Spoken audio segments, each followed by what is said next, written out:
નથી ચલાતું તેવા પણ દ્રશ્યો સામે આવે છે. લગડાતા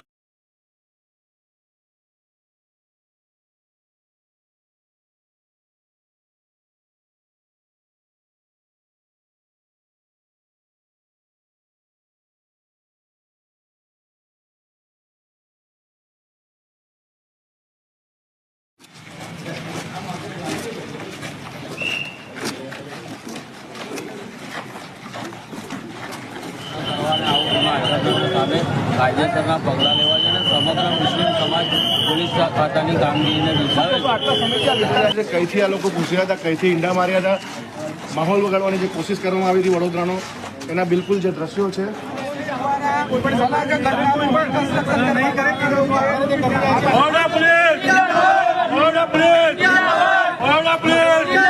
માફિયા ગેંગ